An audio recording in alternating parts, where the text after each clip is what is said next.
Hello and welcome to the Happiness Is podcast with me, your host, Bruce Aitchison from Happiness is Egg-Shaped. And today we are outside the box, which I think is the polite way to put it for today's guest. I'm not really sure how to describe him. I've watched from afar on TV. I've read the books. I'm a huge admirer. I don't think you can avoid taking inspiration from this man. You never know what he's going to come up with next. I can't imagine what it's like being in his family, being one of his close friends. I think you just agree and you support and you hope that it all goes well. I cannot wait to have this conversation. I am intrigued as to where it's going to go. I don't really know where to start, but I think we have to bring the man in. It's the one and the only Mr. Around the World from top to bottom, all over the place, Mark Beaumont. Hello. Good morning. Good morning. I don't know where to start. When I put you into Google, the first thing that just came up was cyclist, and I thought that's one of the biggest understatements there could possibly be. Well, I do ride a bike. I think if you were to ask somebody on Princes Street, they would probably say I'm a cyclist. So there's worse things to be known for.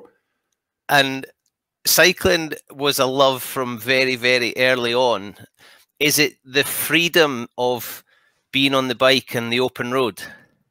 Yeah, for sure. No, I never came at sport, adventure, all the stuff I've done as a professional because I was trying to win races. I always did it because of the joy it gave me, of the wild man that wanted to explore, of the wanderlust. And I think that probably came from being a homeschooled boy who never got to travel. You know, being on the farm gave me a great sense of freedom, but it never allowed me to see the world until I was older than most. And then I've tried to make up for it.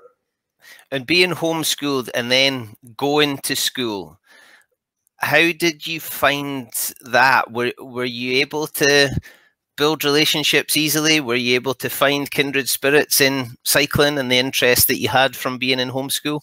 No. No.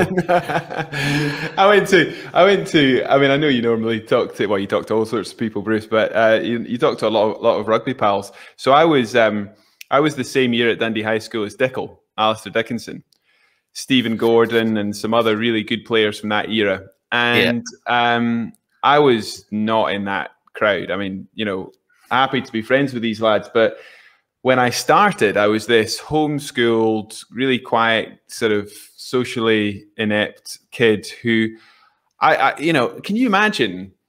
You live in the middle of nowhere for the first 12 years of your life, and your two friends are your sisters, and every morning you've got 60 goats to milk, you've got 13 ponies to muck out, you've got 200 free-range hens to collect the eggs from, and you spend an hour or two around the kitchen table doing your maths and your English, and the rest of the time you're on the farm. We had the FAF, which was the Family Army Force, and I think when I was about 8 or 9, we had to allow Cameron, who was on the next door farming, so we renamed it the Friends Army Force. And then, you know, I remember getting a big pile of rocks outside the house and getting a chisel and a hammer and literally engraving on this, almost like it was my tombstone, King Mark. I mean, I was Lord of my manor, Crowhill Farm, Bridge of Cally. But you then get plonked into Dundee High School, which is 30 miles away. And that's a rough transition. My God, that was rough. I just didn't have a Scooby-Doo. I was perfectly happy, but I just had no idea. So can you imagine, I look at my own daughters now who are age 7 and 4, and they're just so adaptable. They're so brilliant in different situations. They've got different friends from different backgrounds, and they've got such a rich sort of tapestry of culture around them.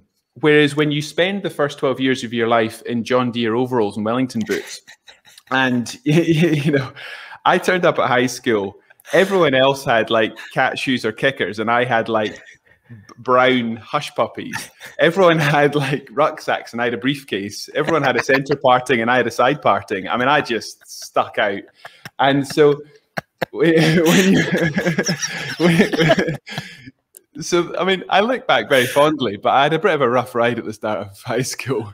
I love that. But my nephew would be so jealous if I told him that was your, like, that would be his utopia. You've just described his absolute utopia. Well, hush puppies and a briefcase. Yes. and a side part. No, the bit in the run up to that. So when you were being homeschooled and on the farm, did you ever feel bored? No. No, Yeah. and I love that because you had that routine, but you must have. Well, we know you had a sense of adventure.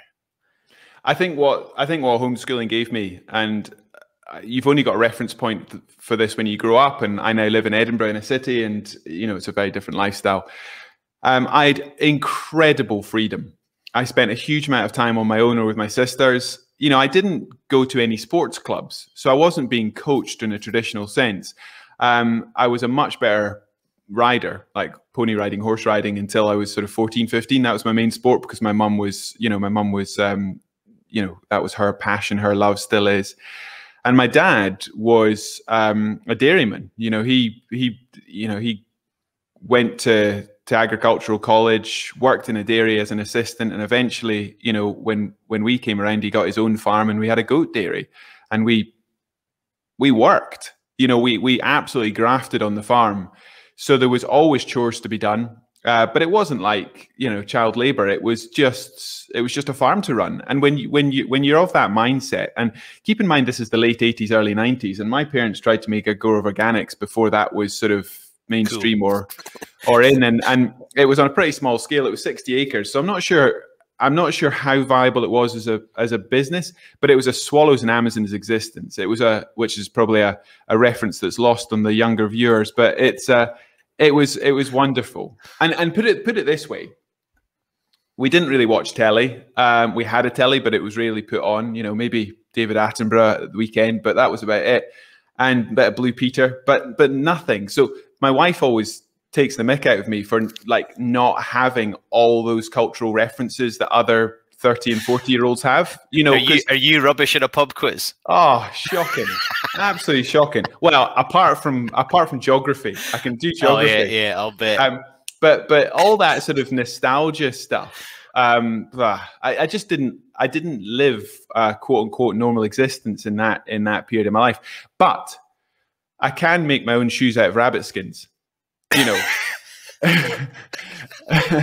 would love to have seen that on your first day at Dundee High School. Oh, for sure. I don't think my daughters, I mean, they can do a lot, but I don't think they can make their own shoes out of rabbit skins and from actually, snaring the things to skinning them and making shoes. And I could do that as an 8-year-old. So I don't know.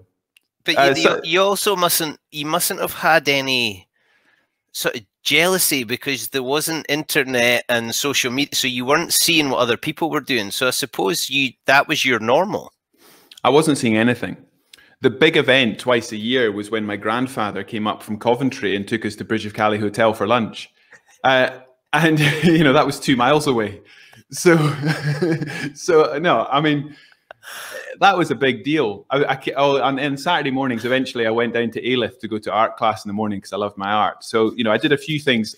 I went to music lessons, but that was Hillary that lived about half a mile away. So, I mean, that was my childhood. And so then when you get plonked into high school, about the same time, I read in the Courier, the Dundee Courier, about somebody, who knows who, I wish I knew, who had cycled from John O'Groats to Land's End, which is kind of the big box to tick as a road cyclist in the UK. And I was inspired by the idea. I had no idea how far that was. I had no idea what it would entail. But I remember sort of going to the farm landy, getting the old AA road map out the back and getting a highlighter pen and finding all the roads that joined the top of Scotland to the bottom of England and presenting it to my parents that afternoon. And I remember my dad being a bit dismissive. I think he was more just pissed off that I'd put a highlighter pen all over the road map. And my mum said, "Look, why don't you try something smaller first? Because you've not really cycled off the farm before."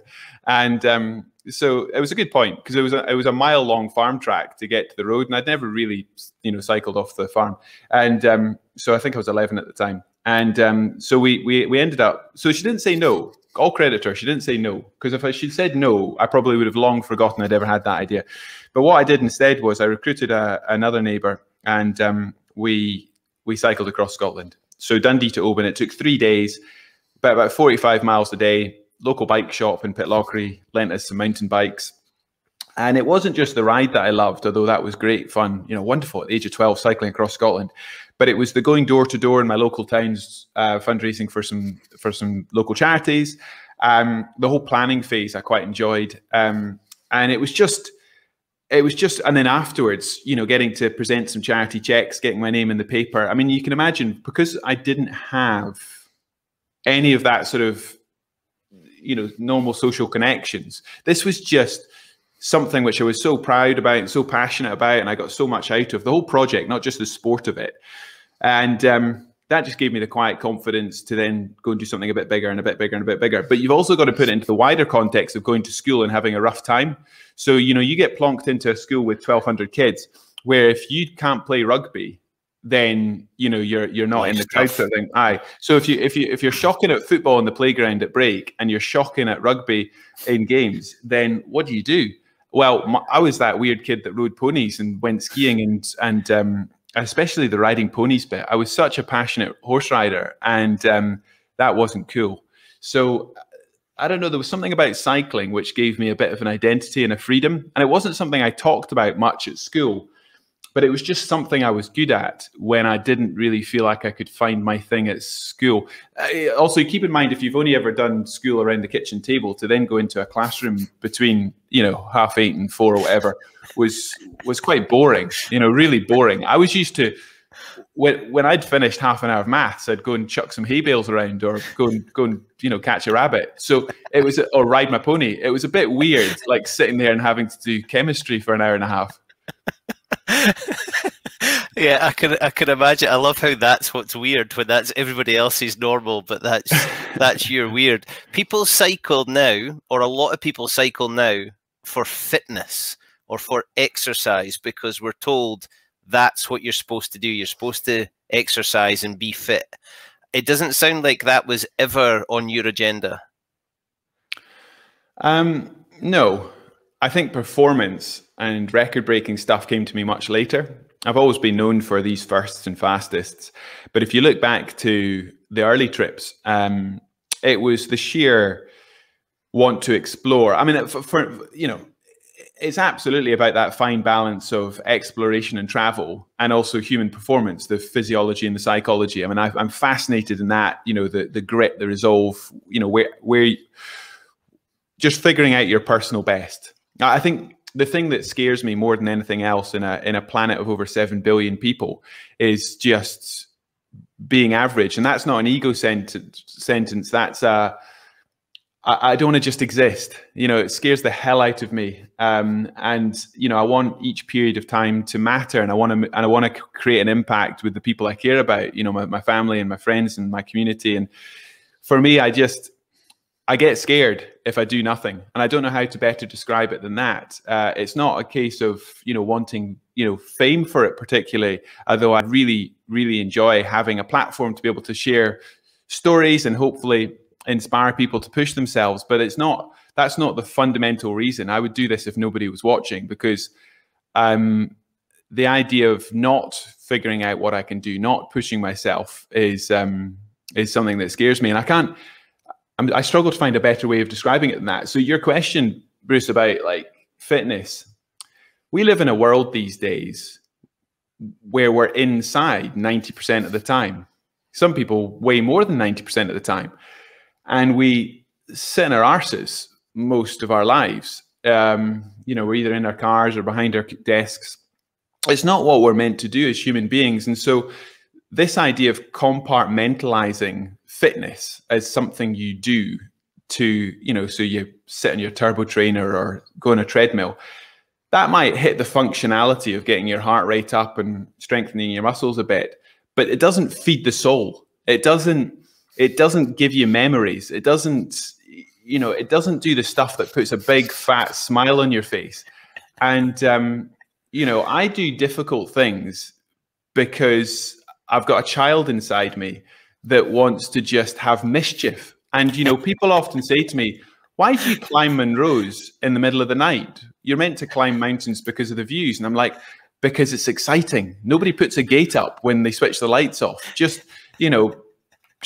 some of the winter adventures I do in particular, people sort of say, well, why do you do that? Because it's harder. And I'm like, I do it because it's harder.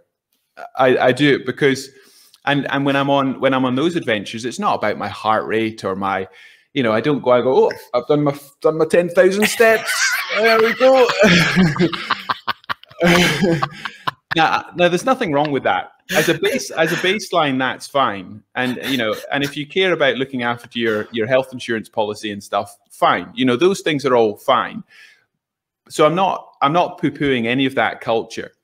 But what I'm saying is, well-being should be about feeding the soul. It should be about having adventures with your kids. It should be scaring yourself a little bit. It should be about pushing yourself. So when you get to push it to the extremes like I do, there's still that wonder inside you in terms of like, I know I've got the versatility as an athlete to put myself into difficult situations, but it's very calculated. I enjoy planning these things, and fitness and well-being is some of them. I want to live a long and healthy, happy life, but it's also about what I do with that time and making, each period of time, just something that excites me, something that, I can share with my kids. I would love to take just that answer, take it to the Scottish Parliament, the UK Parliament, the UN. I would like to take it to everybody and say, can you please just listen to this? I'm a teacher, I'm a parent, I'm a husband, I'm a coach. Like you, I wear lots of hats, but a lot of them are quite similar. And one of the things I talk to people about a lot, I hate the focus on physical fitness, because the focus on physical fitness has a never-ending finish line. You can always be fitter or stronger or run further.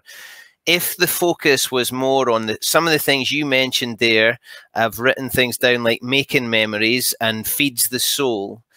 If you enjoy it, we all have that kid inside us, but some people are very good at keeping it quiet. If we can have that kid inside us that likes to play, why do adults stop playing, or like you said, scaring themselves or doing it because it's difficult?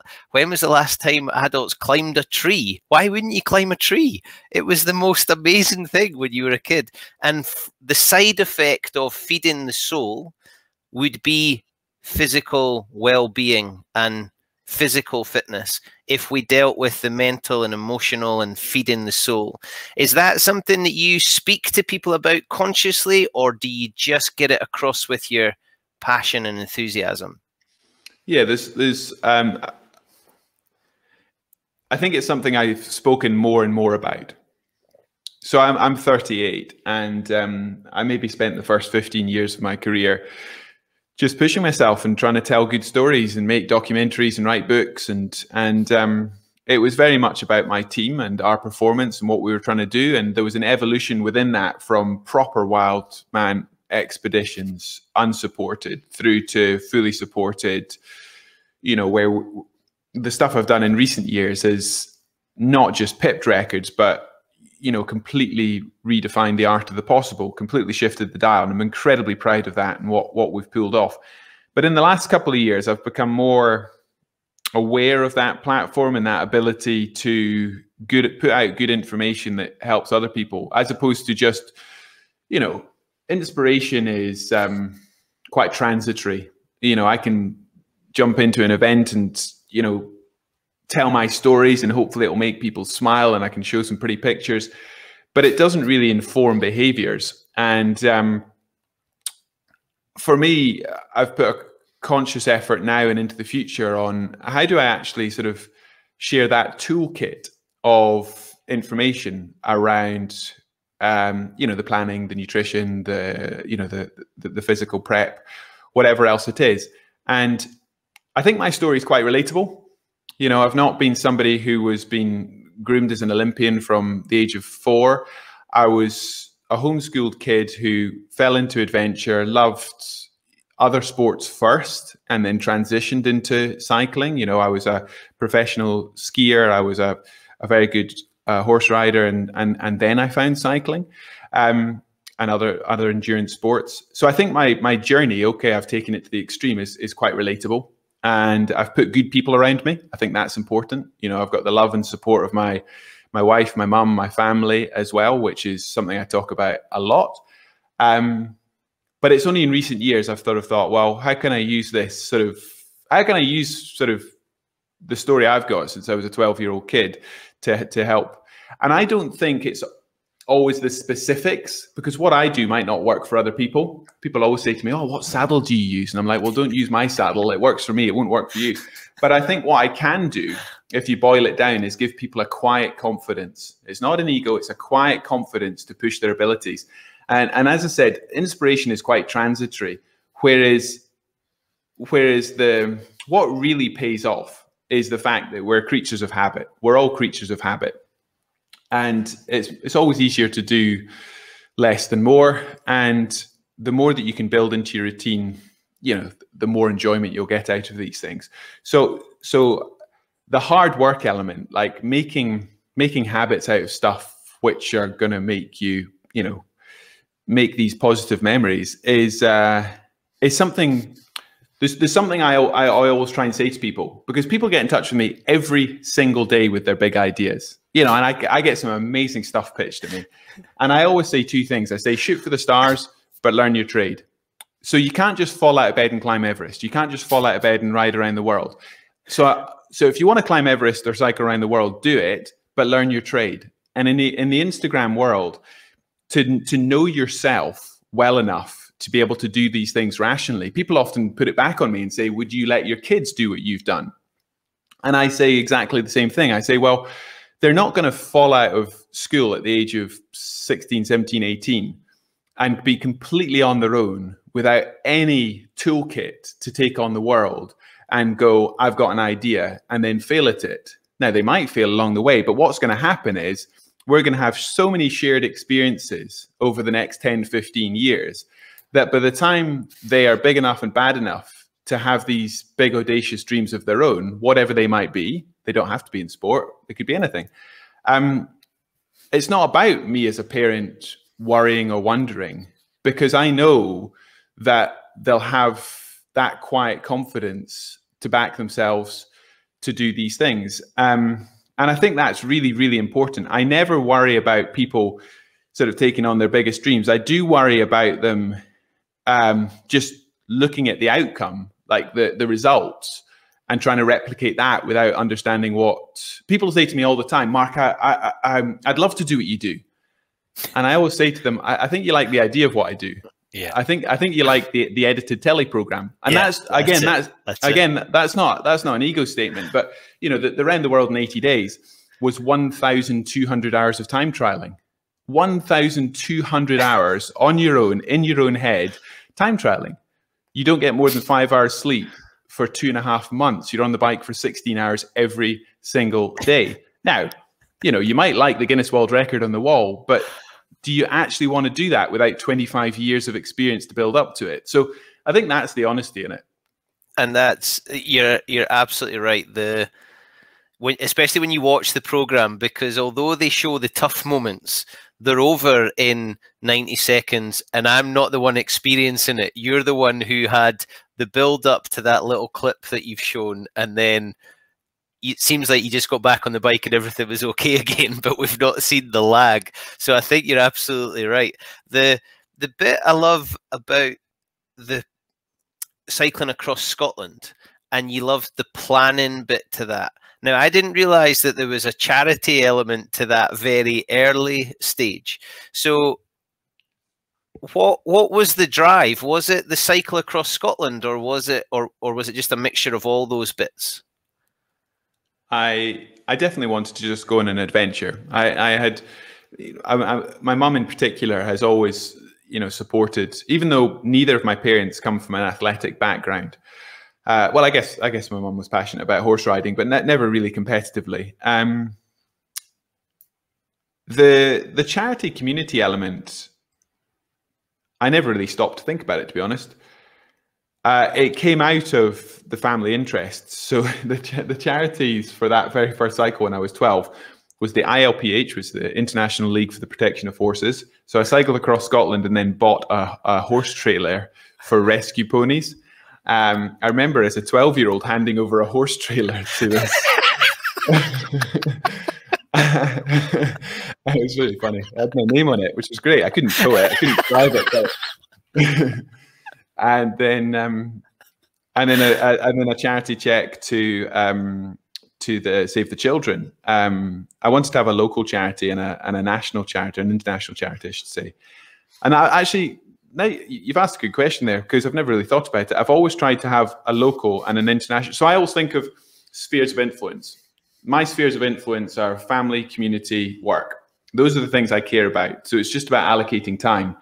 And if you plan around those things, community is community close to home, Edinburgh, Scotland, and internationally. And Bruce, we've been involved in some stuff which sort of, ties in nicely with that, like Doddy Aid and others, where I'm trying to constantly think for each period of time, how do you get arrows going out into the world? Because this is not actually about sort of charity in a giving sense, because you do these things because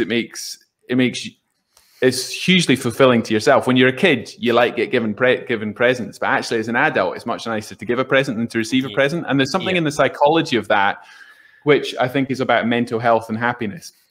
And whenever you're in a flat spin and you're having a bad day and things all seem a bit difficult, the best way to hit equilibrium again, rather than sort of the arrows going this way, is to do something to get the arrows going that way again. And then suddenly sort of the world seems like a different place. So that's definitely something my mum shared with me early on. And those charitable elements were always a part of it. And there's always been that community part. The only times there weren't were some of the BBC projects where, because of their rights, you unless it's children in need or sports relief, you literally can't have charitable elements. But I sort of thought during those projects, well, I'll use the platform of having BBC documentaries to then be able to do more for the causes I care about. So the community elements has always been there since I was a 12-year-old kid. And also there was such a buzz, when I was 12 years old, handing over a charity check to Princess Royal, I think she's the patron for Scottish rugby. Yeah. And she's timeless, isn't she? She's not, I'm now 38.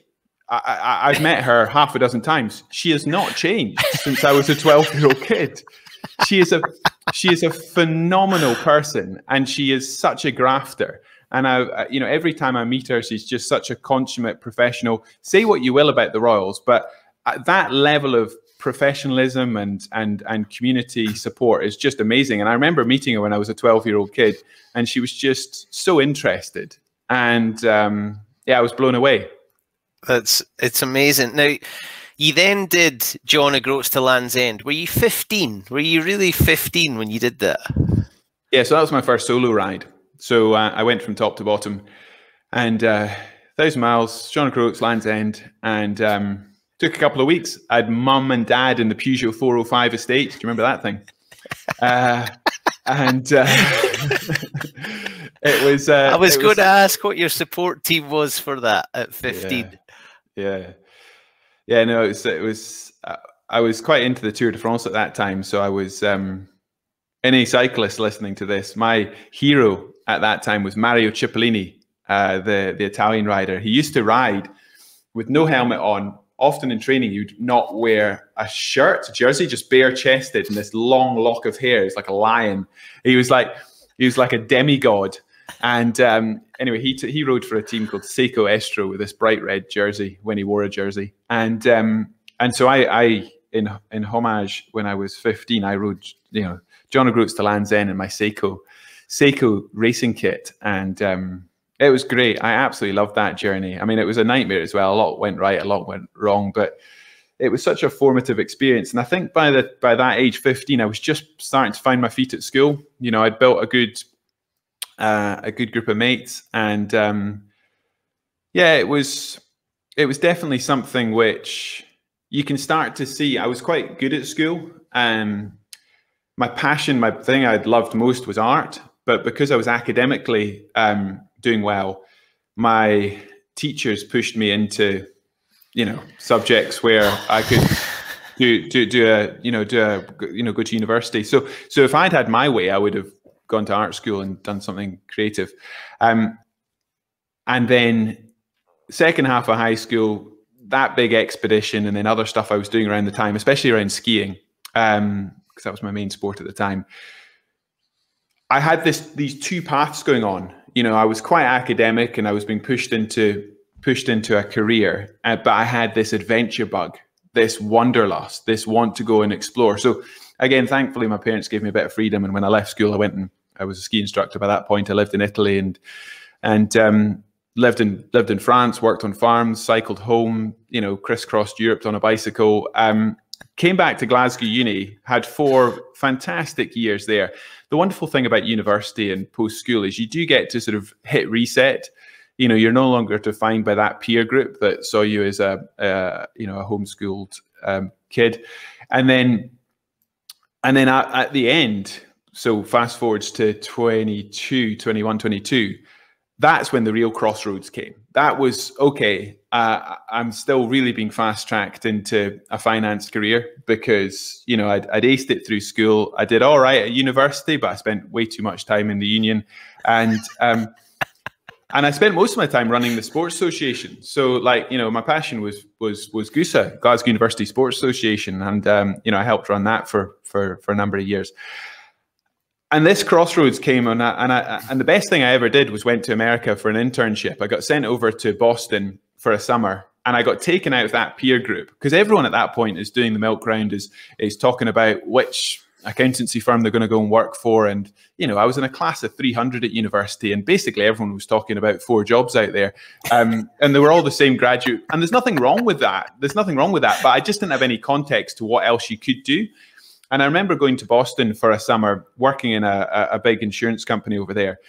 And on one Friday afternoon, the vice president of the company got everyone together and gave a little resounding speech for Billy Bob, or whatever his name was, that was leaving, and presented him with a carriage clock. And that was him heading off happily into his retirement. And, it was a 10-minute end of the day on Friday. And then there he goes. He's retired. He's done his 45 years. And I sort of witnessed this as a 21, 22-year-old. And, I'm sure that chap had a very fulfilling, interesting career, but it scared the shit out of me. Yeah. I think because of where I was in my life and my passion for sport and travel and adventure, I just think it was a bit like, this summer that I've spent in this corporate office doing this, if this was the next 45 years of my life, I'm not sure that's what I want. And I went back to university. And there's something really, really powerful in life in not just knowing what you want to do, but knowing what you don't want to do. And I think people get scared because they don't know what they want to do, but that's okay. Get stuck into doing something. Make a habit of getting stuck into whatever's in front of you, and then you'll figure out. I've never had a 5-year plan. I've never set out going, I'm going to be that guy. I had crossroads in my life where I was like, well, I don't want to do that. Oh, I thought I wanted to do that. Oh, I definitely don't want to do that. But I learned from all those things. And then, I came back and I'd had a very solid girlfriend throughout university, amazing girl who I thought we were set for life. I'd been with her for four years at university, and I came back and I basically said, I'm not going to be an accountant. I'm going to take another year out after university. Well, you've already had a gap year. I'm going to take another year out and I'm going to cycle around the world. And that relationship ended a few weeks later, and off I went to cycle around the world. Again, so much in that I absolutely love, and being a teacher and somebody who has had roles and responsibilities in profession of helping kids make decisions, doing the thing that's right in front of you really, really well, and then see what happens next. Is you've not had a 5-year plan, and there's stories of those people who were successful, who had the plan and they went through the steps and they achieved what they wanted to. You've achieved a huge amount by just doing the next thing really, really well. Is that the kind of message that you give to businesses when you speak to them, and you get is to take care of the task in hand? Yeah, 100%. 100%. Because we live in an imperfect world with imperfect information. You just don't know. Nobody is omniscient. Nobody can tell the future. Look at the last year, my God. If we knew the future, we'd do things differently. So the best you can do is focus. Use the metaphor, ride the road in front of you. ride the road in front of you. You can't actually cycle around the world, but you can ride the road in front of you. Yeah, you need to plan in the sense of know your skill set, have a strategy, but strategy is not the same as a plan. So a strategy is knowing what it takes, knowing what the sort of the macro view is in terms of what are the skill sets we need and what are the basic inputs to the plan. Like, that is a strategy. That's not a plan. Plans are rubbish because what plans do is they fix you in a mindset in a world where you don't know a lot of what you need to figure out as you go. So I sort of build strategies with my team, and I resource these strategies. I get the right people who I think have got the right skill set, and then I say, right, this is the intent. This is what we're trying to do. Now go do, and use your initiative, use your creativity, use your own, and that builds accountability. That builds a sense of, I'm not being told what to do. I'm not being micromanaged. I'm not being, there's absolute responsibility to pivot, to create, to communicate, and all those things. I work with a number of interesting organizations, and this idea of building teams, whether it's sport or in business, as if we're, like a Victorian steam engine. We're not cogs. We're not, this is not the Industrial Revolution where we're building machines. This is a fluid, dynamic world with people who are imperfect, and there's imperfect information.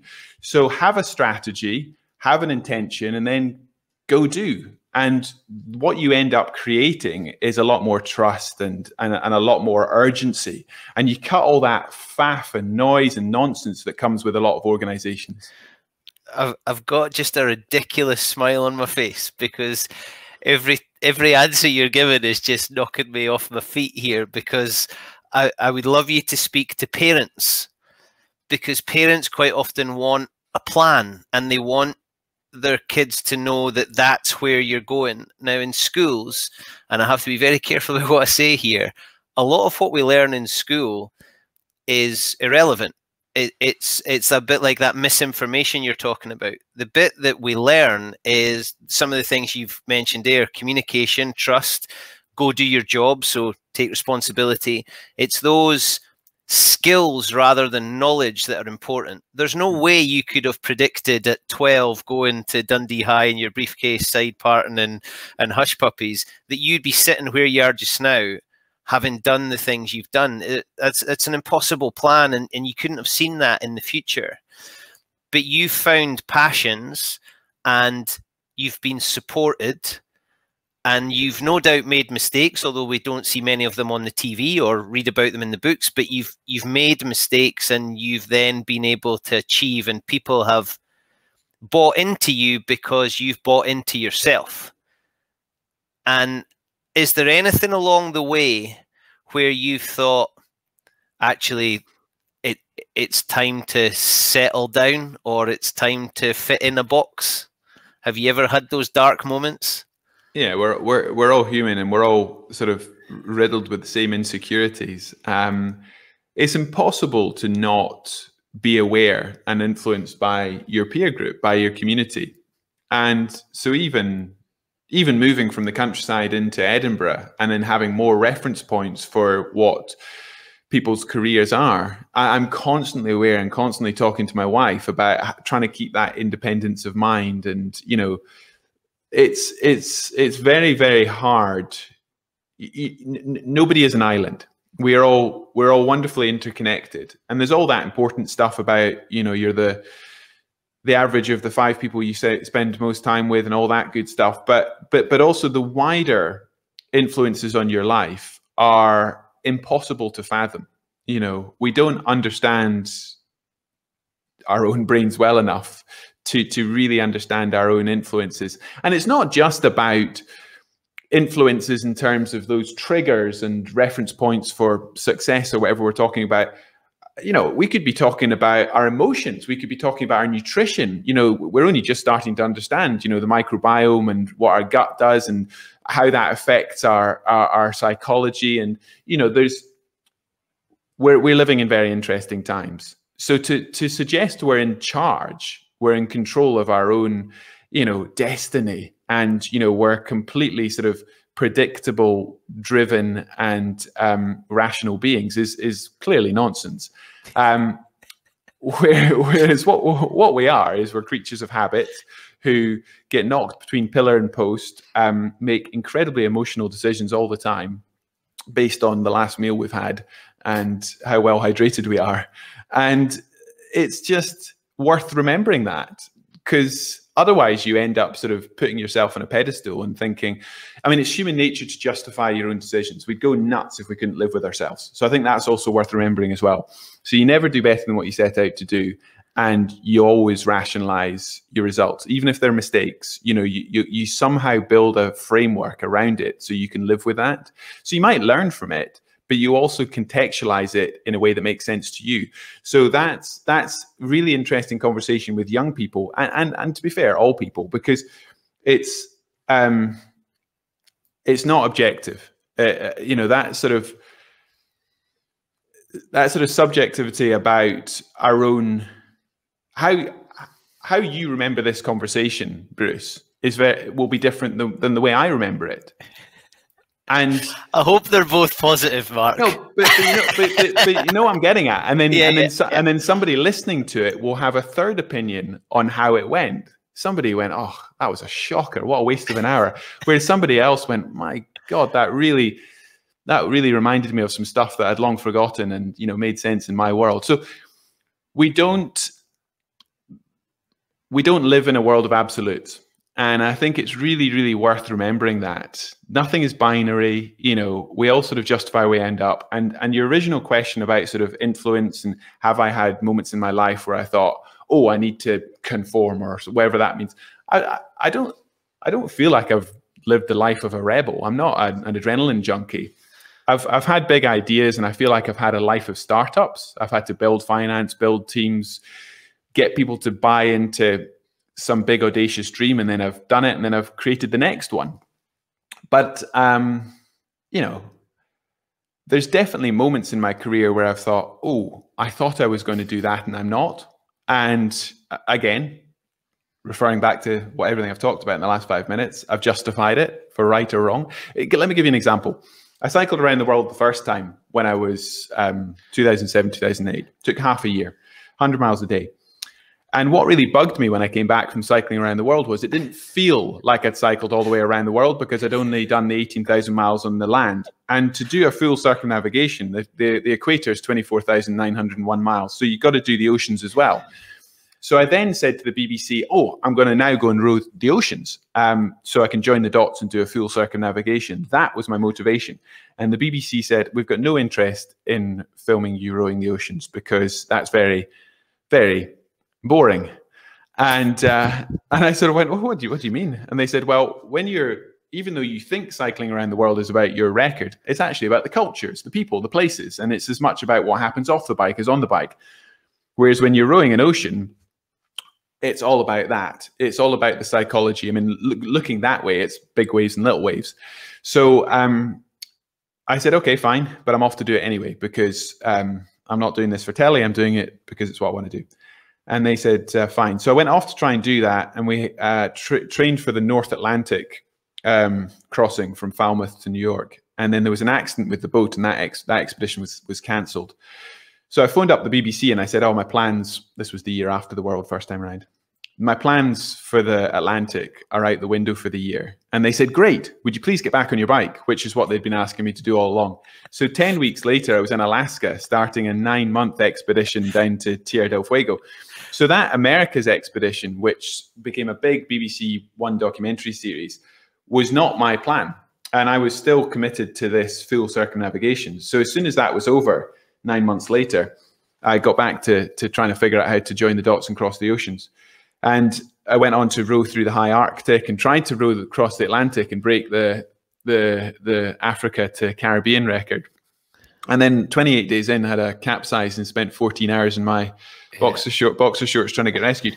And when I came home from that trip, so keep in mind, I'd been utterly obsessed for years and years and years now about this complete circumnavigation. I always thought I'll have failed if I don't take that on. how fast can you get around the world completely under your own steam? And that was my entire obsession for most of my 20s. And after capsizing and nearly dying in the Atlantic, I drew a line under it and I said, I'm not doing that. But you know what? In the middle of the Atlantic, giving up on that dream, which is a huge turning point, it didn't feel like failure. It felt like unbelievable relief. What a heartfelt relief to have been obsessed and driven by one goal for, 7, 8, 9 years, and then for very rational reasons to go, do you know what? It's a great dream, but it's not mine anymore. And I left it out there. I just came home. I got married 8 weeks later, which was not a knee-jerk reaction to nearly dying, but that happened straight afterwards.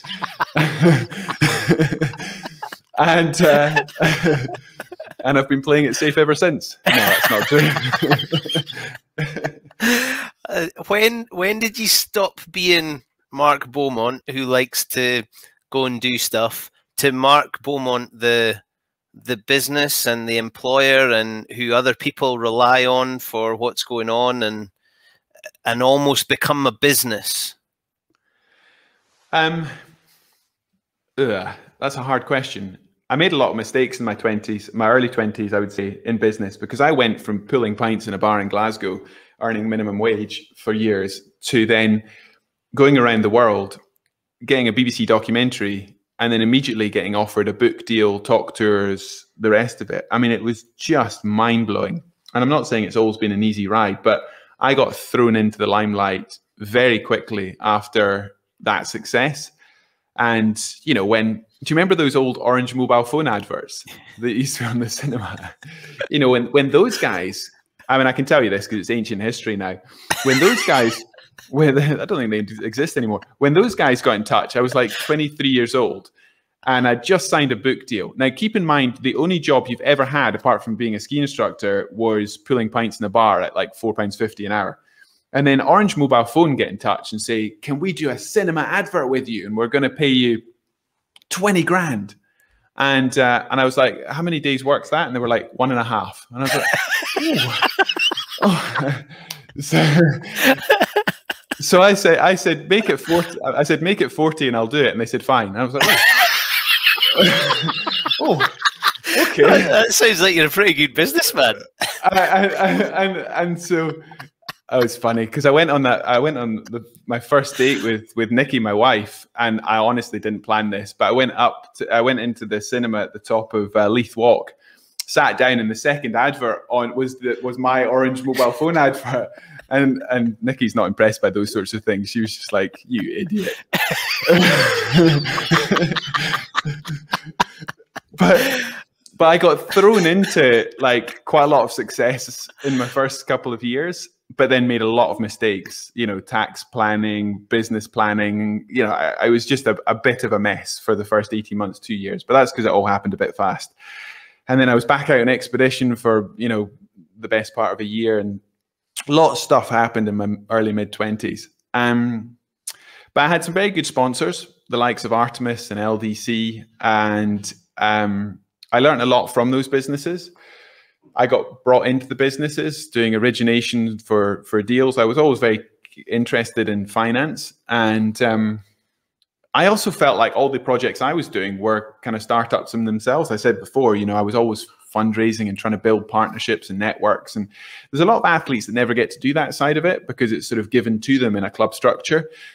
So they're very good at their sport, but actually how the business of sport runs is not their concern. Whereas actually, whilst it was a real drag at times having to raise the money, build the TV deals, recruit the team, it's an amazing skill set to then have, when you're trying to figure out what's next.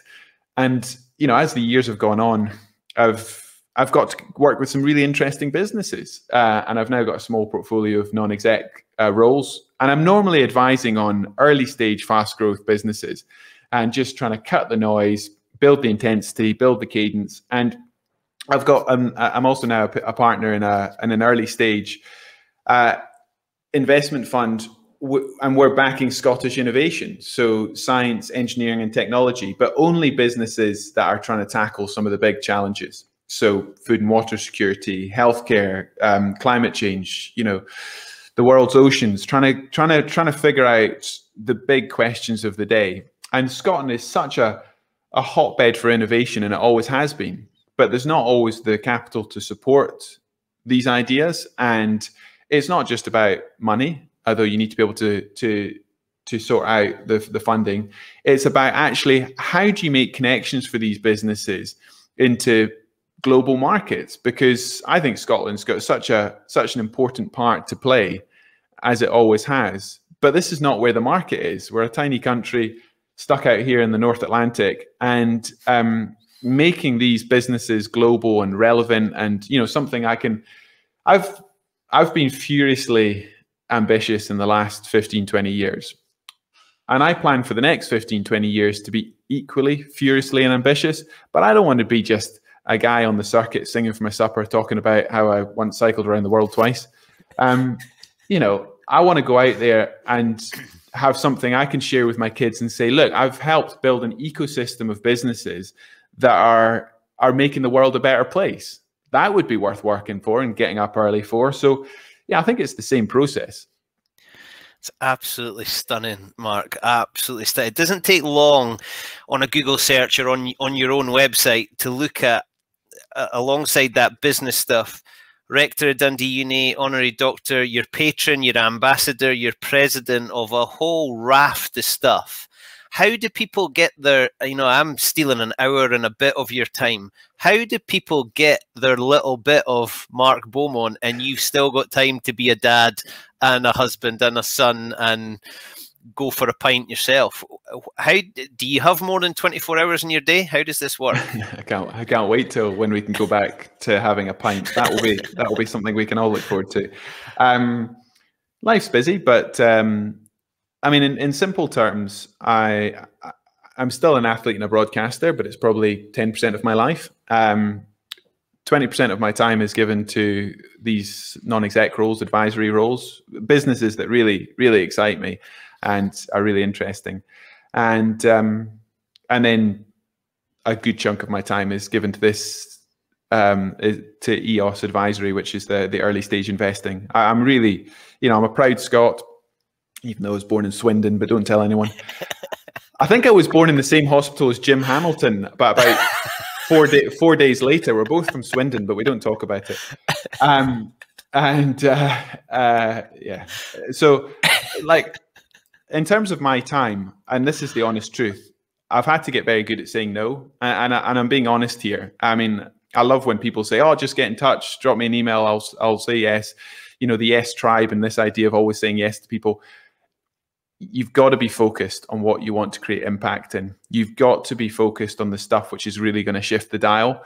So sadly, I spend a lot of my time saying I can't help. I always reply to people on social media. I always give people a response, but beyond, and so, for example, people ask me every single day for shout outs on social media. If I did that, my entire feed would be other people's stuff, which would just annoy people. So what I do instead is I always send them video messages of support for their channels. So I've got sort of strategies to be able to still support and impact people without sort of taking away from what I'm doing and with my business.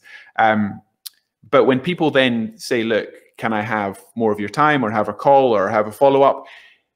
Being selfish, it's got to be something which works with what I'm trying to do as well. And I know that might sound a bit harsh, Bruce, but I spent a lot of my time trying to split myself way too many ways. And I was involved in way too many charities and pro bono work. And I felt like I'm just a face. I'm just a name that they can use, but I'm not actually doing anything. I'm not actually creating an impact. And I got to a point a couple of years ago where I was spending my time working for other people's kids, and I wasn't seeing my own kids. And I felt like such an idiot. And I thought, well, charity and community has always been at the heart of what I've done since I was a 12-year-old kid. But actually, my kids are at an age where they need more of me. And there's been some great silver linings over the last year being at home more. And I'm very, very selective about the projects I take on because, time is the scarcest commodity. Does your mum ever say to you, see, homeschooling was the thing? That was the seed that lit this thing bloom? My mum is a real free spirit. She's fantastic. And No, she doesn't. But the dynamic with mum is an interesting one because I employed my mum. I worked with her for over 10 years. So when I set up the business in my 20s, she then worked with me until about a year and a half ago. She still helps out every so often. So it was strange because we went from mum being mum and being homeschooled by mum to then mum being my colleague, and she became Una. So it really annoyed my kids and my sisters and my wife because it wasn't mum at all or granny. It was just Una, my colleague. But isn't that wonderful? I can't imagine the day when Harriet, my daughter, employs me. I can't imagine that. Like, that would be, I know you've got kids as well. Can you imagine your kids employing you? And don't get me wrong, I would never actually, that wasn't the dynamic. Like, even though mum worked with me, we were colleagues. I was never her boss. It couldn't be that way when it's your, but ultimately they are my projects, and she's worked selflessly to support my career as a mum, but then professionally as well, which I think is wonderful. And I think one of her, superpowers, which is a real thing for a parent, is to be able to take her parent hat off. She has never, when she's working with me, said, "Son, I don't want you to do that." Even when I was climbing some of the world's highest mountains, going through the Arctic, rowing the ocean, cycling around the world, pushing myself to these extremes, she's just the consummate professional. Her ability to just say, "Okay, I trust you've got a life experience and a skill set that I don't have. Go do, and I'll support you." I think that must be hard as a parent. And one of my mother's catchphrases is "give them roots and give them wings." Yeah. Is that something your mum is that what it's like? It sounds you've obviously still got a very close relationship to mum, but I mean, you have wings and wheels and all sorts of things.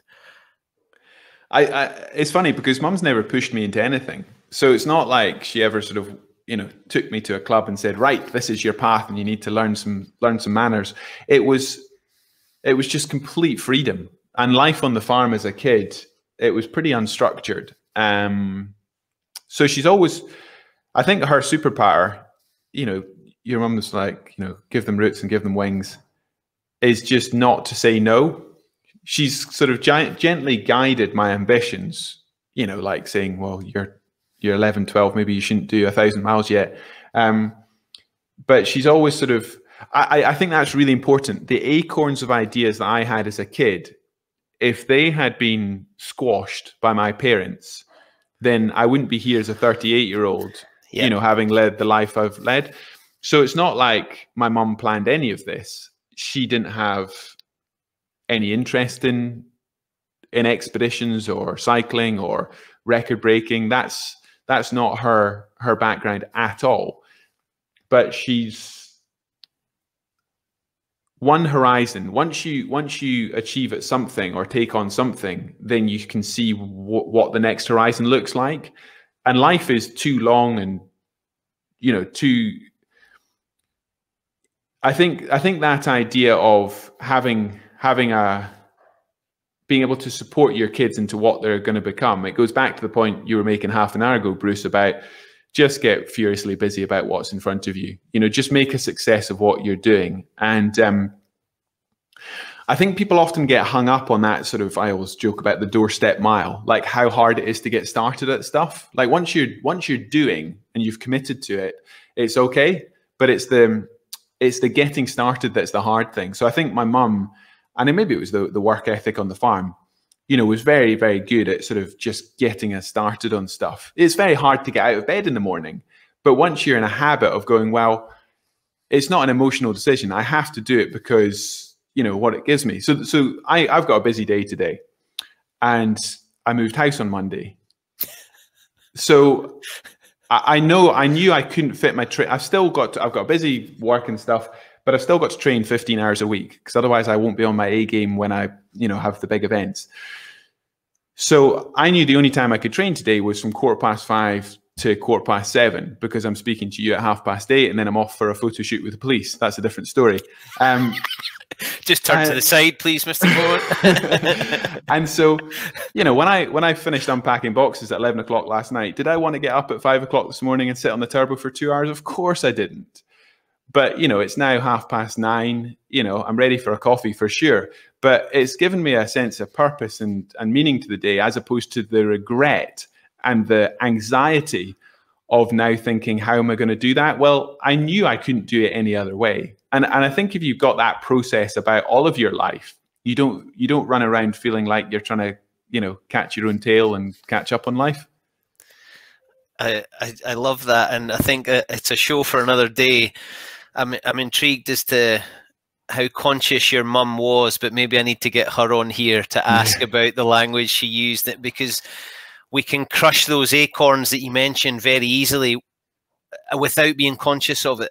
I was talking to somebody very recently about every single kid thinks they can sing, but something happens when that language of, oh, I can't sing. So we crush that, and I hear it all the time. I'm not a sporty person. I'm not a maths person. I'm not a music person. But where did that come from? That's not language of a kid. That's language of an adult projecting something onto a kid, which then becomes that kid's identity. But you seem like, not that you were never told no, but you were always encouraged to follow that path or that road or that ride or the passion that was under your nose. I think at the heart of that is we don't live in a meritocracy. So you don't actually need to be the best at stuff. Like, I'm 6'3" and 90 kilos. I'm not the best bike rider in Edinburgh. I'm not even the best bike rider in Trinity in Edinburgh. Honestly, there's better bike riders within a couple of streets of me here. But I've got, with my team, I've consistently broken world records over the years because of our approach. And if I'd sat down as a university leaver and thought, am I the best qualified, most relevant person to break the circumnavigation world record? Of course not. I've never been in a club. I've never had a coach. I was inspired by Ellen MacArthur sailing around the world. I wondered why the cycle around the world wasn't the most coveted professional record in endurance cycling. It's the world. I spotted an opportunity and I went for it. You know, I backed myself. I found a small team and I did it. And I think if you're told by your peers that you're not the best, so don't bother trying, you know, I am not the best. I'm not even nearly the best at what I do, but I've got a process and I back myself. And I think turning up, and I think I said at the start, you know, I'm 38 now. So I guess that's 25 years since I was a 12-year-old kid-ish, 25 plus years. And nobody else should be able to step into my shoes and see the world the way I see it. But if I was to meet anyone who's been ambitious at their career for 10, 20, 30 years, you're not the sum total of your knowledge. It's not about what you learned at school or university, which might or might not help you. It's about how you see the world. It's about how you see the world differently from others. It's about the intensity you bring to the world. It's about your resourcefulness. It's about the way you communicate. So that's a very different thing. And I say to people all the time, because people ask me to come in and do keynotes, and the first thing I say is, I couldn't do your job and you couldn't do my job. Not because I couldn't sit in a classroom and learn the knowledge you've got, but just because I've got experience. Like, quite rightly so, having cycled around the world twice, I don't think that's quite as hard as somebody who's not done it before. So I think that perspective piece is as important. Education is hugely important, but it means nothing if you don't put people in the driving seat and go, do you know what? How do you see the world? My man crush has only been enlightened even more or fueled even more by this hour. You studied politics. Any intention of becoming a politician? No, none at all. Oh, absolutely none at all. I'm gutted by that answer. I think it's time we followed the Beaumont party. Nah, I know my limitations. I know what I'm good at, and I know what I'm not good at. I'm not sure I could take that level of public criticism, but good on them. Public service is an amazing thing, but I think I can have a positive impact in the world in my own way without joining up to a party. Yeah, I totally agree. Mark, I could keep going, but you've got other places to be, and I've taken up a huge amount of that important time of yours, so thank you. I ask guests to finish with a sentence, finish off. So Mark Beaumont, for you, happiness is? A life on two wheels. Love it. Absolutely love it. Mark, thank you very, very much. I know you're off to see the police, so I hope I get to see you again. If not, come around with some bail. You know where I'll be. Thank you very much, Mark. All the very best. Cheers, buddy. Seeing you soon. Bye-bye.